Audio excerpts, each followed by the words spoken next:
भूखी टोनी चिड़िया की कहानी। एक दिन की बात है, जंगल में रहने वाले एक भूखी भूखी टोनी चिड़िया भोजन की तलाश में निकली। टोनी चिड़िया उड़ते उड़ते वह एक खेत में पहुंची। वहां से चावल का दाना चोंच में दबाकर वह अपनी घोंसले में लौटने लगी। जंगल काफी दूर था। टोनी चिड़िया रास्ते में आराम करने के लिए वह एक लकड़ी के खोटे पर बैठ गई। अचानक उसके मुंह से चावल का दाना गिरकर लकड़ी के खोटे में घुस गया। लकड़ी के खोटे से चावल निकलना टोनी चिड़िया की बस की बात नहीं थी। वह परेशान हो गई और सोचने लगी कि क्या करे।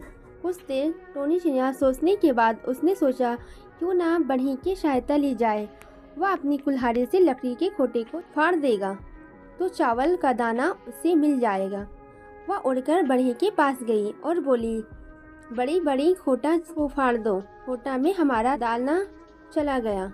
बढ़ई ने टोनी चिड़िया को भगाते हुए कहा, मेरे पास समय नहीं है। एक चावल के दाने के लिए मैं तेरा खोटा नहीं फाड़ूंगा, चल भाग यहाँ से। बढ़ई की सहायता न मिलने के कारण टोनी चिड़िया उदास हो गई और राजा के पास पहुंची। राजा से बढ़ई की शिकायत करते हुए टोनी चिड़िया बोली, महाराज, बढ़ई को सजा दो, वह हमारी मदद नहीं किया और मुझे यहाँ से भगा दिया। टोनी चिड़िया की शिकायत सुनकर राजा बोला, मैं राज्य का राजा हूँ, मेरे पास राजपाट का बहुत काम है। तेरे एक दाने के लिए मैं बढ़ई को क्यों मारूं? राजा ने टोनी चिड़िया को भगा दिया और टोनी चिड़िया वहाँ से दुखी होकर चली गई। फिर टोनी चिड़िया सांप के पास पहुँची और बोली, सांप, तुम राजा को डस लो, वो हमारी मदद नहीं किया है और उसने मुझे वहाँ से भगा दिया।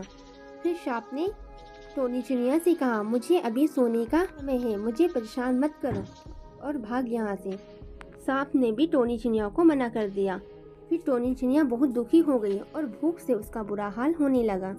उसे लगने लगा कि शायद आज मैं भूखी रह जाऊंगी। फिर टोनी चिड़िया दूसरे जंगल की ओर चली गई। वहाँ पर बहुत सारे दाने पड़े थे। फिर टोनी चिड़िया और उसके बच्चे खुशी खुशी दाने को खाने लगे और इस तरह उसकी भूख मिट गई। इस कहानी से यह सीख मिलती है कि जिद पर अड़ जाए तो कोई काम मुश्किल नहीं। हिम्मत बिना हारे प्रयास करते रहने से सफलता अवश्य मिलती है। अगर हमारी स्टोरी पसंद आई तो इसे लाइक करें और मेरे चैनल को सब्सक्राइब करें और आगे भी शेयर करें। Thanks for watching.